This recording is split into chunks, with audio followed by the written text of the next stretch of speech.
दोस्तों आज हम लोग बात करेंगे पानीपत के तृतीय युद्ध के बारे में। दोस्तों पानीपत का तृतीय युद्ध 14 जनवरी 1761 ईस्वी को अफ़गान आक्रमणकारी अहमद शाह अब्दाली और मुग़ल बादशाह शाह आलम द्वितीय के संरक्षक और सहायक मराठों के बीच लड़ा गया था। इस लड़ाई में मराठा सेनापति और सदाशिवराव भाऊ अफ़गान सेनापति अब्दाली से लड़ाई के दांव पेच में मात खा गया। पानीपत का तृतीय युद्ध मुख्यतः दो कारणों का परिणाम था। पहला, नादिर शाह की तरह अहमद शाह अब्दाली भी भारत को लूटना चाहता था। दूसरे, मराठे हिंदू पादशाही की भावना से ओतप्रोत होकर दिल्ली को अपने अधिकार में लेना चाहते थे। 14 जनवरी 1761 ईस्वी को इस युद्ध को में मराठा सेना का प्रतिनिधित्व सदाशिवराव भाऊ ने किया, जबकि विश्वासराव नाम मात्र का ही सेनापति था। यूरोपीय तकनीक पर आधारित मराठों की पैदल सेना एवं तोपखाने की टुकड़ी कमान इब्राहिम खां गर्दी के हाथों में थी। प्रारंभिक सफलता के अतिरिक्त युद्ध का समस्त परिणाम मराठों के लिए भयानक रहा। मल्हार राव होलकर युद्ध के बीच में ही भाग निकला और मराठा फौज पूरी तरह से उखड़ गई। विश्वासराव एवं सदाशिवराव भाऊ के साथ अनेक महत्वपूर्ण मराठे सैनिक इस युद्ध में मारे गए।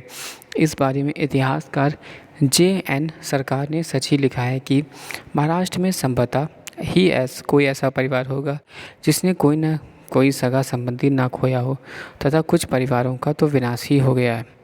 पानीपत की लड़ाई में भाग लेने आए सदाशिव राम शाहजहाँ भाऊ की सेना ने पानीपत से लगभग 7 किलोमीटर दूर जाटिल रोड पर बसे भदौड़ में पड़ाव डाला था तथा राजा भाऊ ने शिव के चमत्कार से प्रभावित होकर प्रंकेटेश्वर महादेव मंदिर की स्थापना की।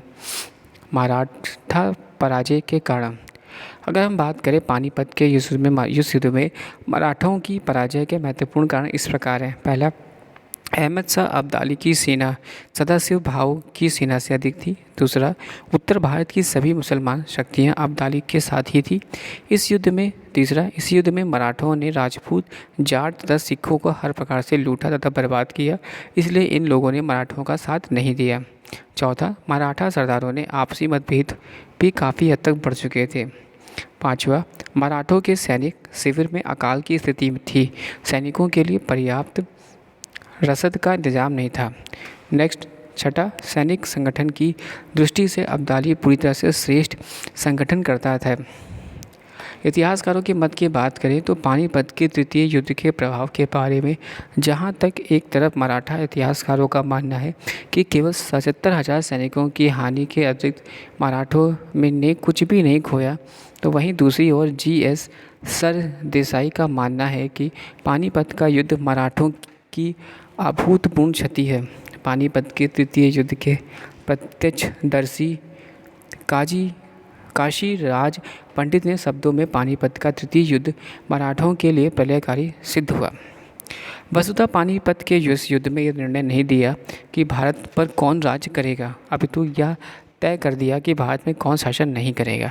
मराठों की पराजय के बाद ब्रिटिश सत्ता के उदय का रास्ता काफ़ी करीब साफ हो गया। अप्रत्यक्ष रूप से सिखों को भी मराठों की पराजय से फ़ायदा हुआ। इस युद्ध ने मुग़ल सम्राट को लगभग निर्जीव सा कर दिया था, जैसा कि बाद में कुछ वर्ष सिद्ध करते हैं। पानीपत के युद्ध के सदमों में न सह पाने के कारण बालाजी बाजीराव का ही कुछ दिन बाद मृत्यु हो गई। पानीपत के तृतीय युद्ध में मराठों की पराजय की सूचना बालाजी बाजीराव को एक व्यापारी द्वारा कूट संदेश के रूप में पहुंचाई गई थी, जिससे कहा गया था कि 2 माती विलीन हो गए हैं, 22 सोने की मोहरें लुप्त हो गई और चांदी तथा तांबे की तो पूरी गणना ही नहीं की जा सकती। Thanks for watching and sharing.